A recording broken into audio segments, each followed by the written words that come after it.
the long-awaited National Anti-Corruption Commission has begun operating, leading to a flurry of referrals. But the question of what actually constitutes corruption and how the head of the organisation defines its purpose are still to play out. Here's Chief Political Correspondent Laura Tingle. I've seen the lives destroyed by a commission such as that, which becomes a kangaroo court. Those buffoons who have repeatedly described this commission as a kangaroo court, it is deeply offensive. An ICAC out of control means that the bureaucracy reigns supreme and politicians are basically terrified to do their job. So no one would face public hearings under your approach? Well, again, it's not the approach to have politicians being subject to public hearings. Labor has promised to establish a strong National Anti-Corruption Commission at 2 elections.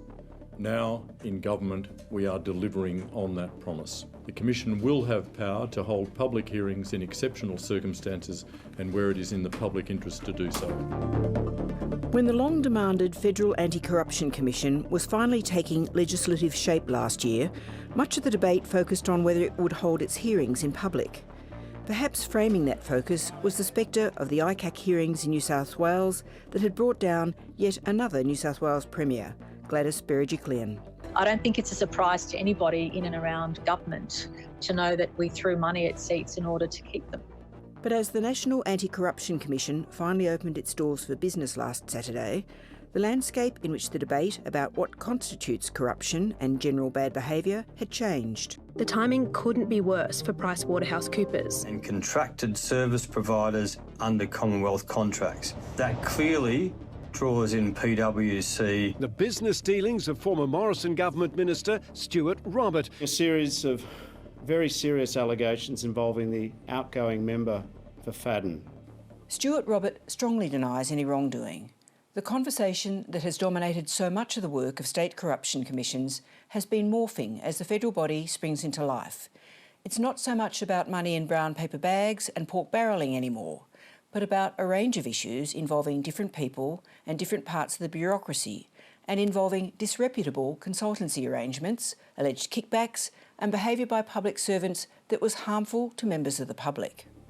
Under the key provision of the NAC Act, Section 8, corrupt behaviour includes acts by people, whether public officials or not, that, quote, adversely affect the honest or impartial performance of any public official's functions or duties as a public official. So the first 2 items that we should stress are a breach of public trust. The second important one is to act partially, so that you're not acting fairly, but you have a leaning or an absolute bias towards somebody for no good reason. It's also important to know that you don't have to be a beneficiary. So we have a minister of New South Wales in jail at the moment who aided his friend, and he was found to have acted corruptly and criminally indeed, but there was no evidence that he was a personal beneficiary of that corrupt activity. So, it's much more than criminality. The man steering the new body through a sea of huge expectations and also educating the public on just what the broad definition of corruption means is Commissioner Paul Brereton, a former Judge of Appeal of the New South Wales Supreme Court and, perhaps more famously, the man who oversaw the inquiry into allegations of war crimes by Australian troops in Afghanistan. On Monday, amid a clamour of politicians calling for other politicians and issues to be investigated, Commissioner Brereton set out its role. Much of the public debate has been concerned with parliamentarians, but the Commission will also be concerned with corrupt conduct involving public servants, individuals engaged in assisting Commonwealth agencies, consultants, and contracted service providers under Commonwealth contracts. There appears to be plenty of material to choose from. By the close of business yesterday, 186 reports had been submitted online. Around 60 referrals related to matters well publicised in the media. However, most famous cases before state commissions have erupted out of the investigating bodies themselves, not through highly publicised referrals. As one long-standing participant observed today, the last thing you do is flag that you're coming for them. Should it be sought to weaponise the Commission through inappropriate and unfounded referrals, I will not hesitate to use the power to make public statements if necessary, to avoid damage to reputations, and to say that the referral was inappropriate.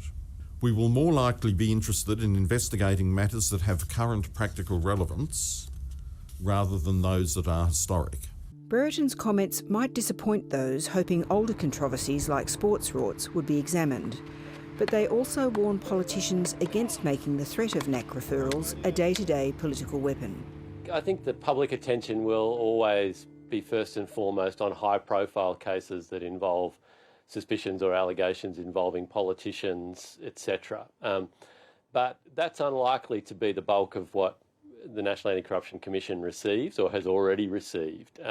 The real underlying game changers will be the fact that anybody can raise any concerns, including private business people who suspect that some other private business got some advantage that they didn't get in their dealings with government. Some of the very cases that have been in the headlines in recent weeks prove interesting case studies in what the NAC may or can investigate.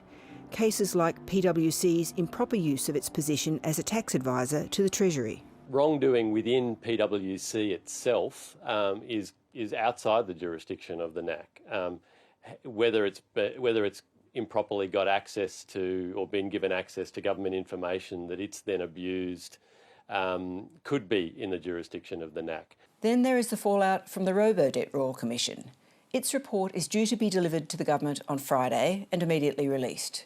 Commissioner Catherine Holmes requested her reporting deadline be extended so she could potentially make referrals to the NACC. I think what she's saying is that my findings are going to be so adverse to some public servants that it ought to be examination continued on elsewhere. The ultimate question for the NAC should probably be whether it will change the culture.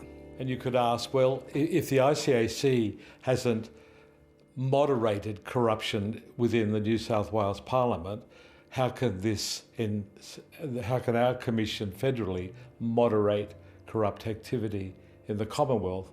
We're already seeing parliamentarians who are now very conscious that that some of the conduct that might have been regarded as acceptable before in terms of wheeling or dealing in the use of their office to assist different businesses or different constituents now needs to be put through a different test of, is this really part of their job as a representative serving the public interest?